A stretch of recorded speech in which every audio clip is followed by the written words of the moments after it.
Today, I'm here to talk to you about the understated benefits of working with the inner child. Now, if you've been around at all, either with my work or any kind of work that's very similar, whether it's in the spiritual community, self help, psychology, therapy, like any of these things, then you've heard about working with the inner child. I'm sure probably to a level where it just kind of goes in one ear and out the other. Now, you could go to Google in this very moment and type in, like, what are the benefits of working with the inner child?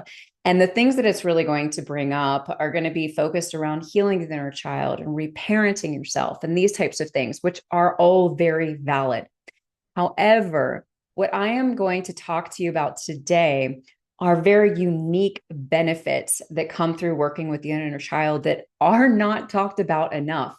That honestly, to me, are even so much more powerful than reparenting yourself, healing wounds. I mean, those things come naturally. But my point is that what I'm talking about and the benefits I'm talking about are foundational. They affect every area of your life and they are understated. And honestly, I think one of the reasons that they're understated is because the way in which I've been working with the inner child is very different than you typically see folks working with the inner child out in the ether, right?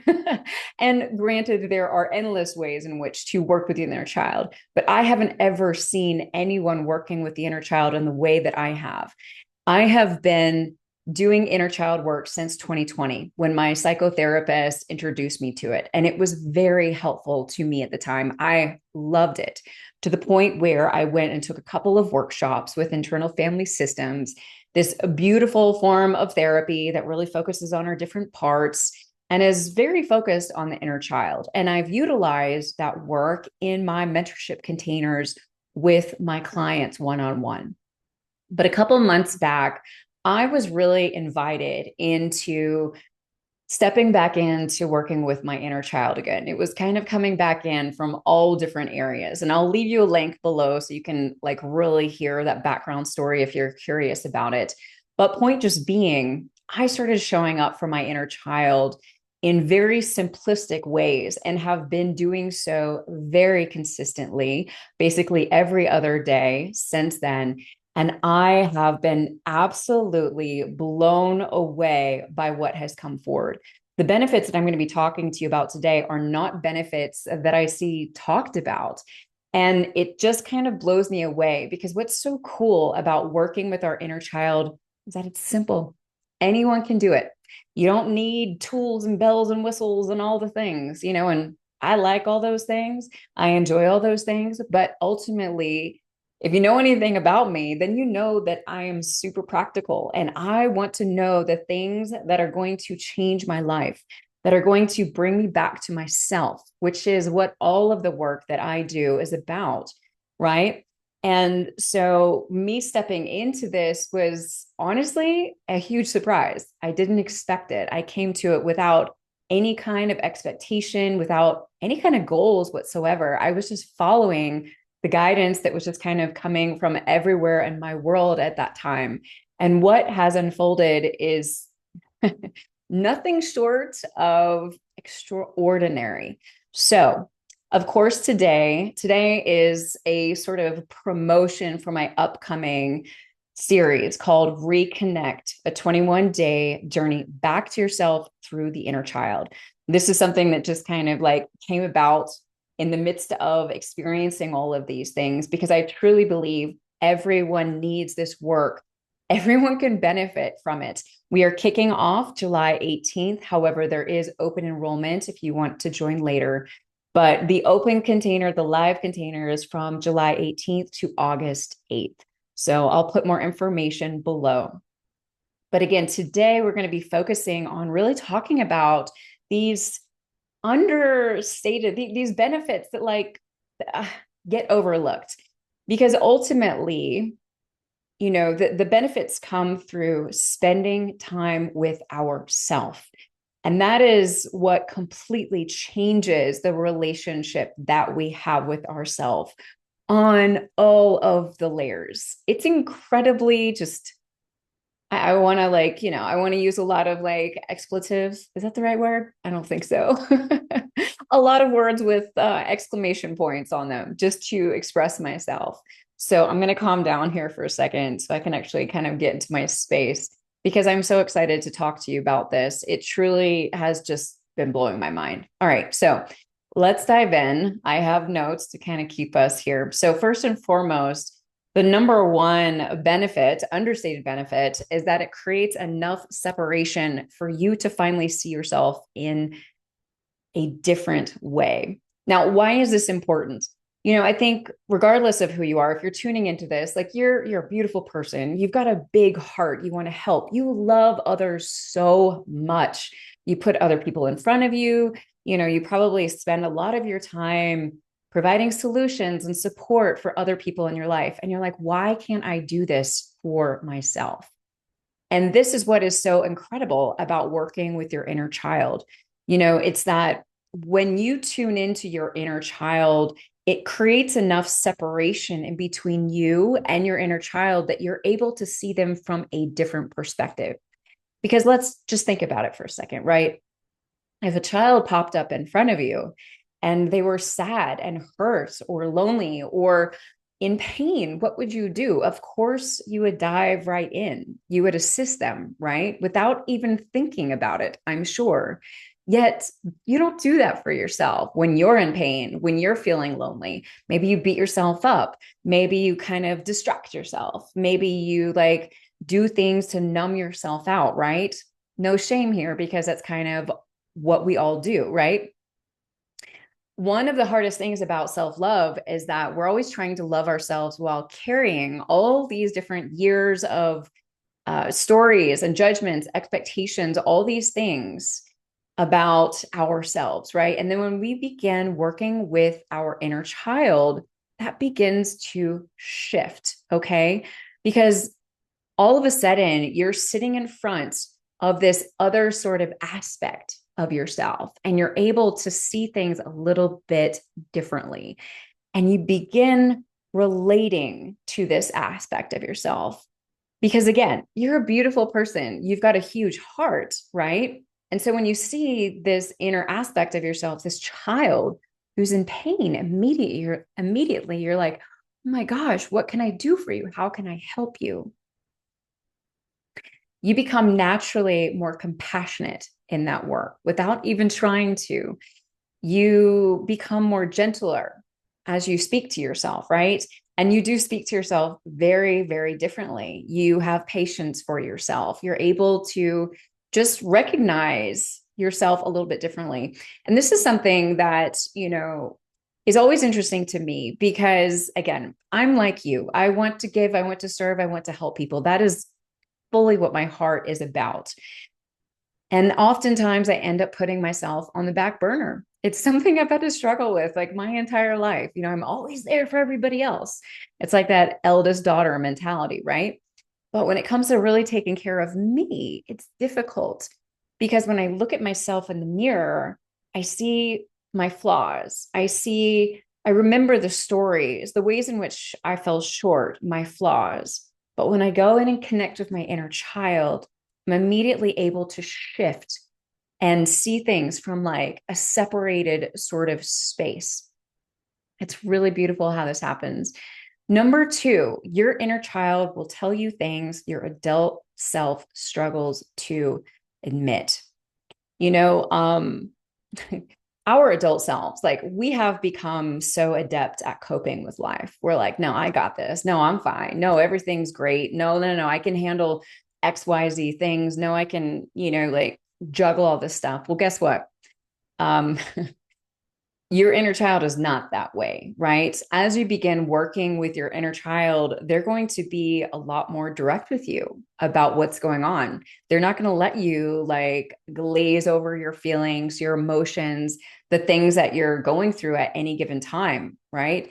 They're going to let you know, they're going to show you immediately that they're lonely, that they're upset, or that they're curious, they're excited, or if they're tired, whatever it may be. You're not going to be able to, in your adult self, just be like, no, I got it. Your younger self is going to pull you into truth that you need to see about what is going on in your life. It's going to feel like someone else is speaking to you.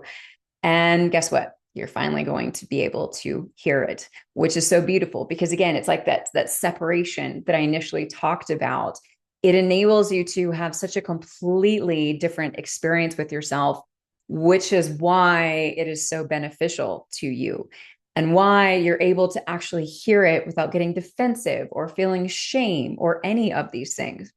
One of the best examples that I can use in this regard because it was so intense is that my inner teen kind of stepped in to talk to me very early on when I began doing this work with my inner child, and she was very upset with me, very upset with like where I'm at in life. And I'm not talking about like my business or my relationship or anything like that. It literally was about how I was taking care of myself.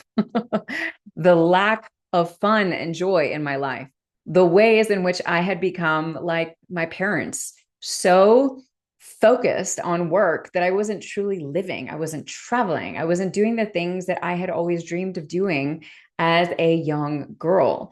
In essence, she was there to freaking shake me out of it. Let me tell you, she shook me out of it. She gave it to me. She went off on me in a way that's quite frankly a little difficult to explain. And I like felt it like in my heart. It was like she was like chucking like one thing after another at me. And I was just like, oh. And when it was over, like it was like I had to, catch my breath because she had launched so much at me. But I just looked at her and I was like, I know, I understand. You're right. And that is why I need you. Right? I needed her. And that's my whole point. Like, you can't hide behind things when you can't hide behind your reality when you're working with your inner child. It can be very confronting. That was not easy for me to take, but it was so important for me to hear. Number three, it becomes a relationship instead of another healing project. And that's like honestly part of my beef with like inner child work is it's all about healing and healing and healing. And look, I revere this work to heal our inner child, to reparent ourselves. I don't want to sound like I'm putting that down by any means, but ultimately healing is just about returning to who we are. And when we connect with our inner child, we are reconnecting with who we are, i.e., we are coming back to who we are, right? And so it's not like, ooh, I've got to do this to heal. It just naturally starts happening because you're building this relationship. And it's so beautiful because if you're truly working with your inner child correctly, again, the way that I've been doing, then it is all about relationship development, which is so important. It's completely different. What I haven't stepped into this work with my inner child, like, ooh, I need to heal myself. Ooh, I need to like focus on these traumatic things that happen in my life. No, none of that. None of that. I have allowed my inner child to kind of lead me through and take me through a number of different things. And it's just been so incredible. And so when I show up for her, right, like we're spending time together, like we've been learning how to trust each other. She's been sharing with me what she needs, and I've been sharing with her like what I need, right? Like she needs me to love and support her, to remind her of who she is. And I need her to kind of do the same, to remind me that like I'm fun, I'm silly, I'm goofy. And like I want to prioritize these things. I don't want to spend my life focused on work like my parents have. No. I want a different kind of life. I need the encouragement to play. And, because as a child, like I was the eldest and I raised my siblings and I had to be responsible for them. And so my window of like really being a child was really, really small. I stepped into responsibility at a young age because, quite frankly, like I felt like in that responsibility, I received love from my parents. So I was like pretty willing to take it on. And in that taking it on, I left behind the fun and the joy. It became about, like doing really well, working in my parents' restaurant and getting all the, the admiration for taking care of my siblings and doing the things that I did at a very, very young age. when you begin working with your inner child, it stops being like, it's not like the benefit isn't the healing. Okay.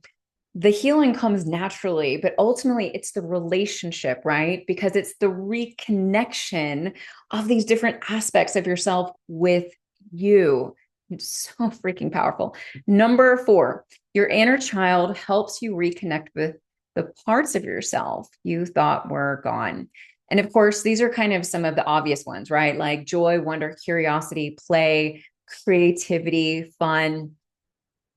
These are parts of ourselves that, again, like I was just talking about with my own life, it's not like I didn't know that I have these parts in me. It's not like I don't know about, like, because I'm a goofball. If you know me in my everyday life, my partner gets to see the weirdest, wildest, kookiest, aspect of me that anybody gets to see.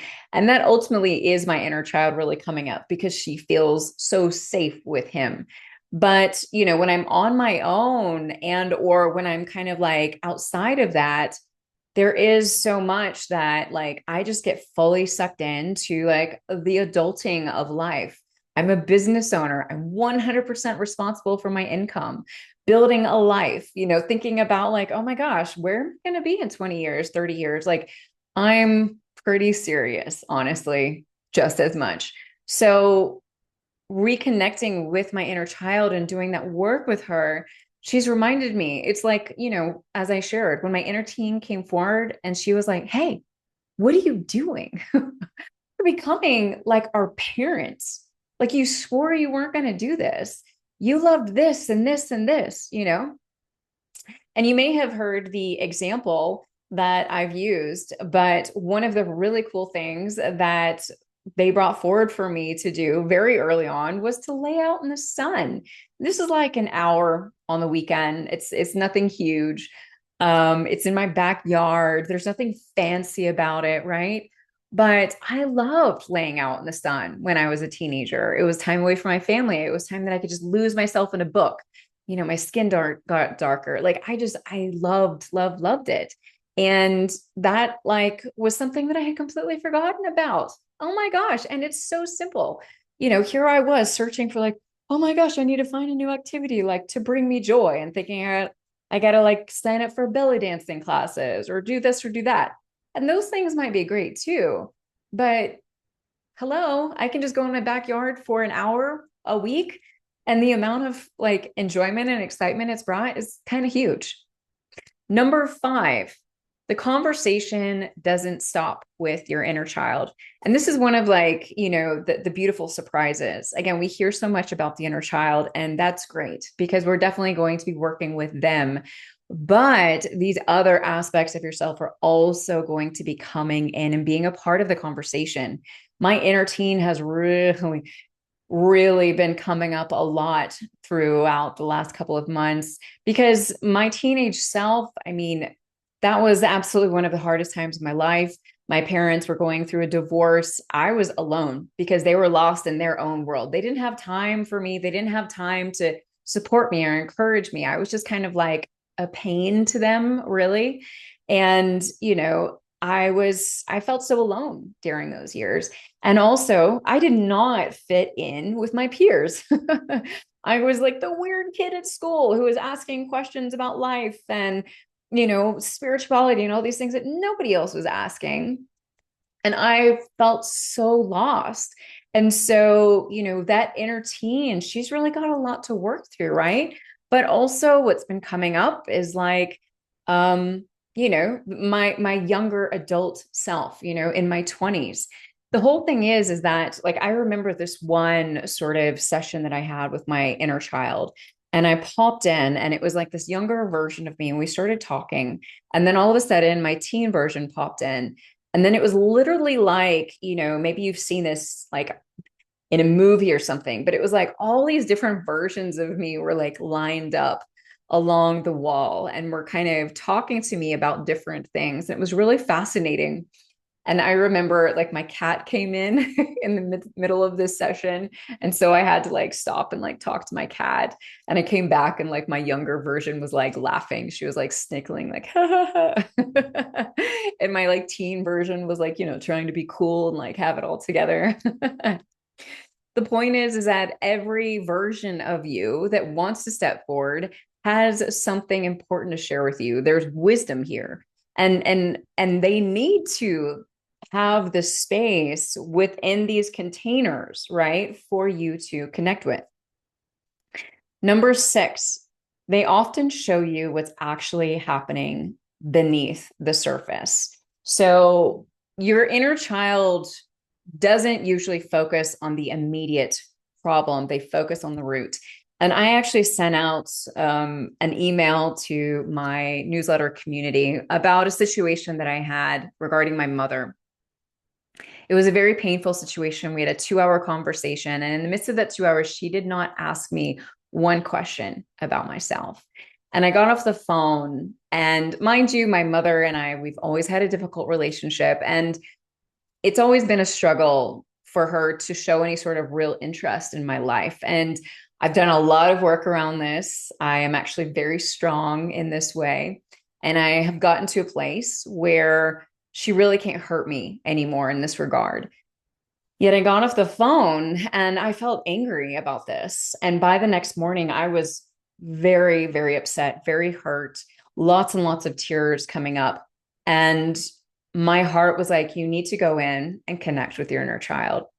And it was such an incredible sort of experience sitting down and connecting with her because she took me right to a situation where it was a memory when I was very, very young. And I was actually like kind of sitting there, like making my little magic potions. And in the background, my parents were like running back and forth and kind of like lost in their own world and doing their own thing. And I just wanted them to stop and to talk to me and to notice me. And this is such a big sort of theme in my life in regards to like a big wound, you know, of not being seen, not being acknowledged, not having my parents show interest in my life because they're so lost in theirs. And both of them were this way. One of them, my father was much better about it. My mother really has always struggled in this area. And of course, as a child, you take that on so personally and it's so painful to you, right? But I went in with one sort of like event that was happening, and my inner child took me right to the root of it. And what unfolded between us was just so beautiful. She helped me to see things from a different perspective. And then ultimately, I was able to step in and sort of like, take the lead in this regard and remind the aspects of myself that came forward in this session, like, hey, we're together now. We're reunited now. Like we don't need to be looking to our parents to give us this anymore. We can give each other this, right? And this is what happens again when you start working with your inner child. Number seven, and honestly, this is probably the biggest benefit as far as I'm concerned, because I think that this is the biggest issue that we deal with on a personal and collective level is the lack of self-love that we have for ourselves, right? So number seven, this is one of the gentlest ways I've ever experienced self-love, the development of self-love, the growth of self-love. And again, remember when I first started going in to connect with my inner child, this is like not, I just was showing up, like literally open, no expectations, nothing like that. Just kind of like, all right, what do we got going on here? What is happening here? And what I got to do, again, kind of going back to that beautiful like separation of self, right? Because of course, when I started showing back up for my inner child 2 months ago, I hadn't spoken with her for a while, and for the past couple of years, my main focus with inner child work has been with my clients. Every once in a while, I've kind of popped in, but not in any kind of like real or serious way. And so when I went back, of course, she was very, very dejected, very upset, angry with me, sad, those types of things. And immediately I had, the opportunity to just begin saying, like, hey, I'm sorry. I love you. I'm here for you.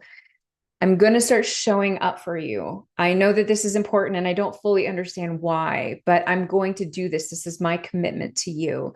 And I began talking to myself in these ways. And again, it wasn't like I was like, talking to myself, right? Because I've done all the affirmations, I've done all the visualizations, like I've done a lot of these things, and they're great. They all serve a purpose, okay? But when we're working with our inner child, or working with our subconscious, we're working with that voice that's in the background. And so what happens is that we're able to like completely like bypass the resistance to believing the kind things that we say to ourselves, our inner child, right? The compassionate things, the ways in which we like show love to these aspects of ourselves. It's so wild how it happens, because you know how it is. I'm sure that you've heard like, oh yeah, you just need to go stand in front of the mirror and be like, I love you. I love you. I love you. I love you. Great, great. Have fun with that. For some folks, it really works, and that's wonderful, right? We're all a little bit different. But even when you do that, you feel that resistance in your body. And if you're feeling that resistance, that is your subconscious, because it's like, But when you go in and you see your inner child, and your inner child is sad and needs you, then you showing up and being very genuine and being like, I love you. I'm sorry. I'm here. There's no resistance. It just kind of like, boom, it just seeps into your system in a way that, like, honestly, nothing else does. And let me tell you something. I am someone who has been working on self-love since I was very, very young. Now I have a level of self-love, but I have to tell you, I'm tough on myself. My partner is always like, gosh, Anna, it's always such a surprise how hard you are on yourself. Like, why are you doing this? And I'm just like, I don't know. And I think part of it is just like, I'm an ancient soul. I've been around the block a lot of times. And there's this part of me that thinks like I'm supposed to know it all, and that I'm supposed to like be able to do it perfect. And, also a part of me that wants to bypass shame by not doing it perfect, and whatever the case may be. And my whole thing has just been like, I want to be able to accept myself, to love myself, my flaws, my weaknesses, the things I see about myself that aren't maybe what I would like them to be, whether that's internal things or physical things, right?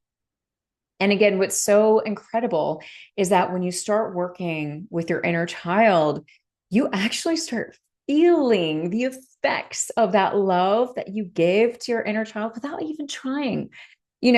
Especially when I was just like first showing up and like connecting with her in the way that I have been, which is very different, by the way, than what I did in psychotherapy, and or what I've done in the workshops. It's so simple and yet so powerful. Very early on, I started like, oh my gosh, kind of feeling like, the internal dialogue just was really like that volume was much lower. It was much subtler. It was gentle. It was, and honestly, lately I have just been lighting up in new ways. And I know that it all has to let me start over. It all comes back to the ways in which I have been nurturing myself through my inner child. My partner told me that like I look so much younger. He's like, you've got the light back in your eyes. You look so different. You're taking things on so much lighter. It's shifting things internally within me. And again, I haven't ever, in the midst of this work over the past couple of months, been like, I need to love myself. I need to, like none of that. It's just me showing up and being there for my inner child and loving on her, or my inner teen, or whatever version of me it is that shows up. And not in some like weird way, because there's nothing about me that can like be disingenuous, especially when it comes to love. I can't even do that with myself. But kind of going back to what I shared in the very beginning, if you're listening to this, you're like me, you've got a big, huge heart. And whenever you see someone who's struggling, your entire being wants to help them. You go into like, over helper mode. Like, what can I do for you? What if you did that for yourself? what if you did that for yourself consistently? What if instead of beating yourself up when you're down and you're lonely and maybe you mess something up or whatever, you were able to really show up and speak love into these aspects of yourself? It's just been incredible. And honestly, for me, again, as someone who has been searching so long for this type of a solution, this type of a path, again, it's about reconnecting ourself to ourselves, to who we are. Because ultimately, when we do that, we recognize, we remember we are beings of ultimate love. There's something about seeing our inner child, remembering our innocence, that just helps us to fall in love with ourselves all over again. And it is truly transformative. So, just kind of in closing here, these are some of the understated benefits that I have seen popping up while working with my inner child. And again, they're not things that I've seen. Know that within Reconnect, this beautiful, beautiful journey that I have created for you, we're going to be doing this work. We are laying the foundation for you as well to experience the benefits that are most aligned with you. I never want to, especially with inner child work, I never want to make it seem like, oh, this is what you're definitely going to do and definitely going to do. And the benefits I'm talking about today are benefits for anyone who does this work. Okay. But there's also going to be all kinds of other things that are going to come up for you in the midst of this because you are reconnecting with yourself. This is some of the most incredibly powerful work that you'll ever do. And it's something that you can do for the rest of your life. It's something that you could just continue deepening as you move forward on your path. And it simply gets started with a 21-day journey. So life asks so much of us, right? Our responsibilities are loud. Expectations as an adult are even louder. And everything else, wants a really sort of tidy solution. But our relationship with ourselves is truly what makes the quality of our life. And it's so easy for us to get disconnected. Nobody's perfect. Life is intense. But this is truly an invitation to come back to yourself. So I will leave the links below. Please share how this resonated with you. If you have been doing work with your inner child, then I'd love to hear any of the benefits that you have experienced, regardless of what there are, even any of your experiences. Like, I'm so curious to hear. Thank you again for being here. I am sending you so much love. Hope to see you in Reconnect. Don't forget, when we invest in ourselves, the world benefits. Until next time.